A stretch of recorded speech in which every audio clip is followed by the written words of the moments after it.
तो hello viewers, कैसे हैं आप सब।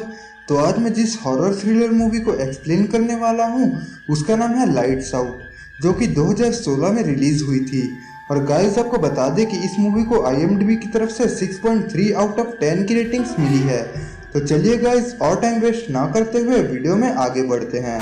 तो मूवी की स्टार्टिंग में हम एक टेक्सटाइल मिल के ओनर को देखते हैं जिसका नाम पॉल होता है, और वो अपने बेटे मार्टिन से वीडियो कॉल पे बातें कर रहा होता है। और मार्टिन अपनी मॉम सोफी के बारे में पॉल को बताता है और कहता है क्योंकि हालत दिन प्रतिदिन बिगड़ती ही जा रही है, वो खुद से ही बातें करने लगती है। और ऐसा कहकर मार्टिन पॉल को जल्दी से जल्दी घर आने को कहता है। इस पर पॉल कहता है कि बेटा डरो मत, मैं जल्दी ही घर आ जाऊंगा। दूसरी तरफ हम देखते हैं कि पॉल की असिस्टेंट जब एक रूम की लाइट ऑफ करती है तभी उसे अपने सामने एक डरावनी शैडो दिखाई देती है, और जैसे ही वो लाइट्स ऑन करती है तो वो शैडो वहां से गायब हो जाती है। और पॉल की असिस्टेंट बार बार लाइट्स को ऑन ऑफ करती है, और जब जब लाइट्स ऑफ होते हैं तब तब वह शैडो वहां पर आ जाती है, लेकिन जब लाइट्स ऑन होते हैं तो वो शैडो वहां से गायब हो जाती है। और ऐसा बार बार होता है, और फिर वह शैडो उस असिस्टेंट के बिल्कुल करीब आ जाती है, और फिर वह असिस्टेंट डर कर पॉल के पास जाती है। पॉल के पास आकर उसे बताती है कि रूम में कोई है, लेकिन पॉल उसकी बातों को इग्नोर कर देता है और उसे घर जाने को कहता है। और पॉल की असिस्टेंट जाते जाते उसे केयरफुल रहने को कहती है। अब इसके कुछ देर बाद जब पॉल नीचे जाता है तो उसे भी वो भयानक शैडो दिखाई देती है, और अब उस शैडो को देखकर पॉल को लगता है कि वो उसकी असिस्टेंट है। लेकिन जब वो शैडो खड़ी होती है तो पॉल उसके लंबे लंबे हाथों को देखकर समझ जाता है कि वो कोई शैडो है, और फिर वह शैडो धीरे धीरे पॉल के करीब आने लगती है, और पॉल उसे देखकर वहां से भागने लगता है। लेकिन वह शैडो पॉल पर अटैक कर देती है और उसके पैरों से खून निकलने लगता है। अब पॉल ये देखता है कि वो शैडो लाइट में नहीं आ रही थी, जिसका मतलब है कि वो लाइट में नहीं आ सकती है, और लाइट ही उसकी कमजोरी है। और फिर पॉल ये देखकर वहां से भाग जाता है और एक रूम में आता है, और रूम में आकर रूम की लाइट को ऑन कर देता है, और साथ ही रूम के दरवाजे को बंद कर देता है। लेकिन थोड़ी देर बाद रूम की लाइट अपने आप बंद हो जाती है और रूम का दरवाजा अपने आप खुलने लगता है। और फिर हम देखते हैं कि वो शैडो पॉल के पीछे आकर उसे खींच लेती है और उसे मारकर नीचे फेंक देती है। अब कुछ दिन बीत जाते हैं और हम पॉल के बेटे मार्टिन को देखते हैं जो अपने रूम में सोने के लिए जा रहा होता है, लेकिन तभी उसे कुछ आवाजें सुनाई देती है। और जैसे ही मार्टिन अपने मॉम के रूम में जाता है तभी वह देखता है कि उसकी मॉम रूम की लाइट बंद करके किसी से बात कर रही होती है, लेकिन वहां पर कोई भी नहीं होता है। और फिर मार्टिन की मॉम सोफी मार्टिन को वहां देखकर मार्टिन से बोलती है कि हमने तुम्हें जगा दिया। और मार्टिन यह बात सुनकर काफी ज्यादा शॉक हो जाता है, क्योंकि वहां पर मार्टिन की मॉम के अलावा कोई भी नहीं था। इसके बाद हम देखते हैं कि मार्टिन फिर से अपने रूम में सोने के लिए जाने लगता है, लेकिन जैसे ही वो फिर से अपने मॉम की तरफ मुड़कर देखता है तभी उसे अपने मॉम के सामने किसी की शैडो नजर आती है, जिसका पंजा काफी बड़ा होता है। और उसे देखकर मार्टिन बहुत ज्यादा डर जाता है और तुरंत वहां से भागकर अपने रूम में आ जाता है और अपने रूम का दरवाजा बंद करके अपने बेड के ऊपर चढ़ जाता है। लेकिन फिर कोई मार्टिन के रूम के दरवाजे को खोलने लगता है और साथ ही उसके रूम का लाइट अपने आप बंद होने लगता है।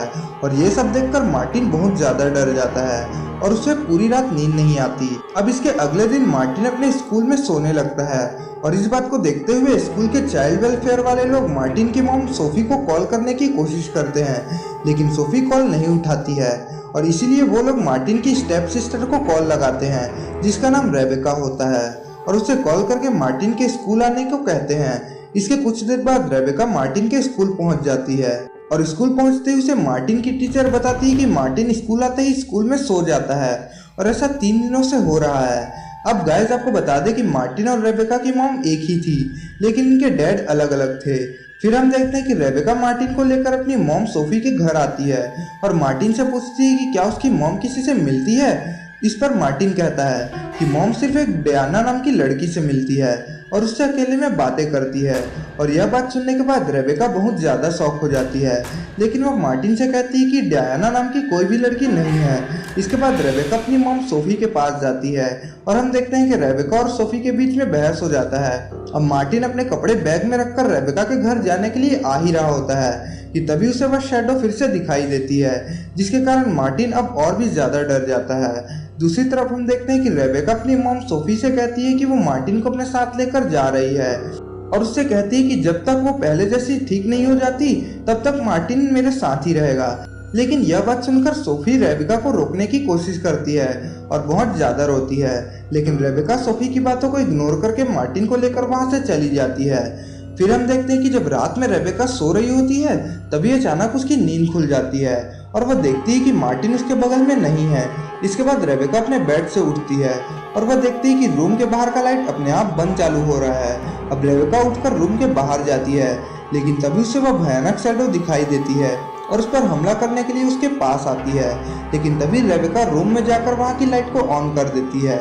इसके बाद रेबेका अपने बाथरूम में आती है और वहां जाकर देखती है कि मार्टिन बाथटब में सो रहा होता है और उसके हाथ में टॉर्च होती है जो कि ऑन होती है। अब इसके अगले दिन चाइल्ड वेलफेयर वाली रेबेका के घर आती है और मार्टिन को वहां से ले जाती है, क्योंकि कानूनी तौर पर सोफी उसकी गार्डियन थी। और वह जाते जाते रेबेका से कहती है कि अगर तुम्हें मार्टिन को अपने पास रखना है तो तुम्हें कोर्ट में ये प्रूफ करना होगा कि तुम मार्टिन की गार्डियन बनने के लायक हो। अब इसके बाद रेबेका देखती है कि उसके घर के फर्श पर डायना नाम लिखा हुआ था, जो कि उस भयानक शैडो का नाम होता है। इसके बाद रेबेका अपने बॉयफ्रेंड के साथ अपने मॉम सोफी से मिलने उसके घर जाती है, लेकिन सोफी अपने घर पर नहीं होती है और रेबेका को ये पता होता है कि उसकी मॉम घर की चाबी कहाँ रखती है। और फिर वो उस घर का लॉक खोलती है और अपने बॉयफ्रेंड को नीचे पहरा देने को कहती है और साथ ही वो उससे ये भी कहती है कि अगर उसकी मॉम सोफी वहां आ जाए तो वह उसे इन्फॉर्म कर दे। इसके बाद रेबेका वहां पर डायना के बारे में सबूत ढूंढने लगती है और तभी उसे एक बॉक्स से डायना और सोफी के रिकॉर्डिंग्स मिलते हैं और साथ ही उसे वहां पर उसकी मदर सोफी और डायना का पिक्चर भी मिलता है, जिसमें डायना का फेस नजर नहीं आ रहा होता है। और उस पिक्चर से रेबेका को पता चलता है कि सोफी बचपन में एक मेंटल हॉस्पिटल में भर्ती थी और वहां पर डायना नाम की वह लड़की भी थी जिसे एक बीमारी थी कि वह रोशनी में नहीं आ सकती थी और रोशनी में आते ही उसकी स्किन में जलन होने लगता था। और उसी हॉस्पिटल से डायना और सोफी की दोस्ती हो जाती है और हॉस्पिटल के लोग ये मानते थे कि डायना एक शैतान है जो कि कमजोर लोगों को पोजेस कर लेती है और उसने अपने डैड को पोजेस कर लिया था, जिससे उसके डैड ने सुसाइड कर लिया था। अब इन सब के बाद एक दिन हॉस्पिटल में एक एक्सपेरिमेंटल प्रोसेस के दौरान तेज लाइट के चलते डायना की मौत हो गई थी। इसके बाद रेबेका एक रूम में जाती है जहां डायना की शैडो वहां पर आकर उसे वही रूम में बंद कर देती है और उस पर अटैक कर देती है। और तभी रेबेका जोर से चिल्लाने लगती है और उसका बॉयफ्रेंड उसकी आवाज सुनकर उस रूम में आ जाता है और दरवाजा खोल देता है, जिसकी वजह से रोशनी होती है और रोशनी के कारण डायना वहां से भाग जाती है। और फिर रेबेका वह सबूतों वाले बॉक्स को लेकर वहां से चली जाती है। इधर हम देखते हैं कि सोफी मार्टिन को लेकर घर आती है और वो मार्टिन से कहती है कि वो उसके साथ गुड टाइम स्पेंड करना चाहती है और इसीलिए आज हम तीनों मूवी देखेंगे, ऐसा वो मार्टिन से कहती है। लेकिन मार्टिन इस बात से बहुत डर जाता है और सोफी से कहता है कि हम तीनों नहीं बल्कि हम दोनों। अब इसके बाद हम देखते हैं कि मार्टिन और सोफी मूवी देख रहे होते हैं, लेकिन तभी सोफी अचानक से रूम की लाइट को बंद कर देती है और तभी मार्टिन बहुत डर जाता है। लेकिन सोफी मार्टिन से कहती है कि डरो नहीं, डायना मेरी दोस्त है और वो तुम्हें कुछ नहीं करेगी। और साथ ही सोफी ये भी कहती है कि बहुत दिनों से मैंने डायना को अपने से दूर रखा है और इसीलिए आज से वो हमारे साथ रहेगी। यह सब बातें सुनने के बाद जब मार्टिन ऊपर देखता है तो सोफे के ऊपर डायना बैठी हुई होती है और डायना को देखकर मार्टिन और भी ज्यादा डर जाता है और तुरंत रूम की लाइट को ऑन कर देता है और वहां से भाग जाता है। लेकिन तभी हम देखते हैं कि डायना गुस्से में सोफी को भी एक थप्पड़ मार देती है। अब इधर हम देखते हैं कि मार्टिन रेबेका के घर पहुंचता है और डायना के बारे में बताता है और इसके बाद रेबेका और मार्टिन फैसला करते हैं कि वो दोनों मिलकर उनकी मॉम सोफी को डायना के कैद से छुड़वाएंगे। अब क्योंकि सोफी अपनी दवाई नहीं ले रही थी इसलिए वो मेंटली वीक थी, जिसकी वजह से डायना उसके माइंड को कंट्रोल कर रही थी। इसके बाद रेबेका के घर की डोरबेल बजती है, लेकिन तभी रेबेका दरवाजा खोलती है तो वहाँ पर कोई भी नहीं होता है। और तभी हम देखते हैं कि डायना मार्टिन को बेड के अंदर खींचने की कोशिश करती है, लेकिन तभी रेबेका उसे बचा लेती है। अब ये सब के बाद रेबेका मार्टिन और अपने बॉयफ्रेंड ब्रैड के साथ अपनी मॉम सोफी के घर आती है और उससे डायना के बारे में पूछती है, लेकिन सोफी इस सवाल को लेकर अनजान बन जाती है। और तभी रेबेका सोफी को उसकी और डायना की साथ वाली फोटो को दिखाती है, जिसे देखने के बाद सोफी उसे बताती है कि डायना उसकी दोस्त है। और फिर इसी बात को लेकर सोफी और रेबेका के बीच बहस हो जाती है और सोफी गुस्से में अपने रूम में चली जाती है। इसके बाद रेबेका मार्टिन को अपने साथ चलने को कहती है, लेकिन मार्टिन उसके साथ जाने से मना कर देता है क्योंकि उसकी मॉम के ऊपर खतरा मंडरा रहा था और उसकी मॉम सोफी को उनकी जरूरत थी। अब मार्टिन के मना करने पर रेबेका भी वहीं उस रात रुकने का फैसला करती है। इसके बाद हम देखते हैं कि रेबेका घर की लाइट्स ऑन करके सभी स्विच बोर्ड पर टेप लगा देती है ताकि कोई भी उसे बंद ना कर पाए। और साथ ही घर पर कुछ एक्स्ट्रा लाइट भी वह ले आती है जो जरूरत पड़ने पर काम आएगी। फिर हम देखते हैं कि रेबेका अपने मॉम के पास जाती है ताकि वह उसे बता दे कि वो और उसका बॉयफ्रेंड आज यहीं रुक रहे हैं। और यह बात सुनकर उसकी मॉम सोफी उसे हक करती है और साथ ही उसे कागज का एक टुकड़ा पकड़ाती है और अपने रूम में चली जाती है। और जब रेबेका उस कागज को खोलती है तो उसमें आई नीड हेल्प लिखा हुआ होता है। अब रेबेका इससे समझ जाती है कि सोफी को सच में उसकी जरूरत थी और वह डायना से छुपकर उससे हेल्प मांग रही है। अब थोड़ी देर बाद डायना पूरे घर का पावर कट कर देती है जिससे रेबेका नींद से जाग जाती है और फिर वह एक टॉर्च हाथ में रखकर बेसमेंट में जाती है ताकि वह फ्यूज ऑन करके पावर वापस ला सके।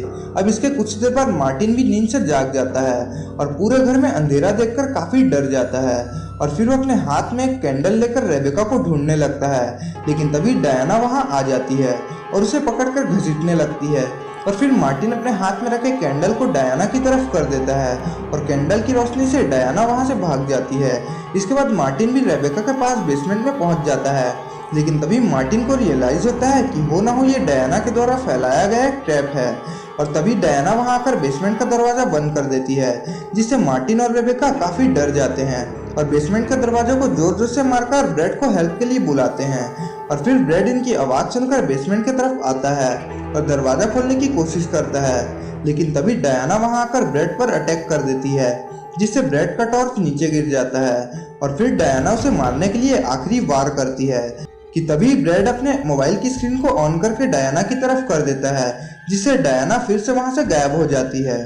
लेकिन फिर कुछ देर बाद डायना फिर से पीछे से ब्रेड पर अटैक कर देती है जिससे ब्रेड का मोबाइल भी नीचे गिर जाता है और डायना ब्रेड के मोबाइल को तोड़ देती है। इसके बाद ब्रेड जल्दी से बाहर भागता है लेकिन तभी डायना ब्रेड पर अटैक करके उसे अपने हाथों में उठा लेती है।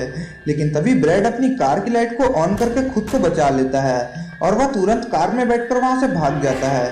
दूसरी तरफ सोफी अपने रूम से बाहर निकलती है और वह यह जान जाती है कि डायना उसकी फ्रेंड नहीं है बल्कि वो तो सोफी का यूज कर रही है और साथ ही वह उसके बच्चों को भी मारने वाली है। और तभी वहां पर डायना आ जाती है और सोफी डायना से कहती है कि वो उसको बच्चे को नुकसान ना पहुंचाए। लेकिन डायना सोफी की बातों को इग्नोर करके उसे डराने की कोशिश करती है लेकिन सोफी डायना से नहीं डरती है। अब इसके बाद सोफी अपने डिप्रेशन की मेडिसिन लेने की कोशिश करती है लेकिन डायना उसे ऐसा नहीं करने देती और उस पर अटैक करती है जिससे सोफी का सर एक टेबल से टकरा जाता है और वो बेहोश हो जाती है। अब गाइस आपको बता दूं कि डायना सोफी को इसीलिए मेडिसिन नहीं लेने देती है क्योंकि मेडिसिन लेने से सोफी बिल्कुल ठीक हो जाएगी और उसके ठीक होने के कारण डायना उसको पोजेस नहीं कर पाएगी। दूसरी तरफ रेबेका और मार्टिन बेसमेंट में आग जलाते हैं और वहीं पर रेबेका को एक यूवी लाइट मिलती है और फिर रेबेका उस यूवी लाइट को जलाकर बेसमेंट के अंदर एक रूम में जाती है जहां उसे पता चलता है कि वो रूम डायना का है और साथ ही उस रूम की दीवार पर लिखा हुआ होता है कि जो भी डायना और सोफी के बीच आएगा वो उसे मार देगी। और जब यह मैसेज रेबेका पढ़ ही रही होती है कि तभी डायना वहां पर आ जाती है और रेबेका पर अटैक कर देती है और डायना रेबेका के हाथ को पकड़ लेती है। अब क्योंकि यूवी लाइट इतनी ज्यादा स्ट्रांग नहीं थी इसलिए डायना उस लाइट से नहीं डरती है और यहीं पर हमें डायना का भयानक चेहरा दिखाई देता है। लेकिन तभी मार्टिन वहां पर आ जाता है और एक स्ट्रॉन्ग लाइट वाली टॉर्च को ऑन कर देता है जिससे डायना का हाथ जलने लगता है जिससे डायना वहां से चली जाती है। इसके बाद रेबेका और मार्टिन को पुलिस की गाड़ी की सायरन की आवाज सुनाई देती है जिसे ब्रेड लेकर आया हुआ होता है और फिर पुलिस वहां आकर बेसमेंट के दरवाजे को तोड़ देते हैं और रेबेका और मार्टिन को वहां से बाहर निकाल लेते हैं। लेकिन तभी वहां पर डायना आ जाती है और एक पुलिस ऑफिसर को जान से मार देती है। तभी रेबेका एक फीमेल पुलिस ऑफिसर को लाइट ऑन करने को कहती है लेकिन वह ऑफिसर रेबेका की बात को इग्नोर कर देती है जिससे डायना उस फीमेल पुलिस ऑफिसर को भी मार देती है।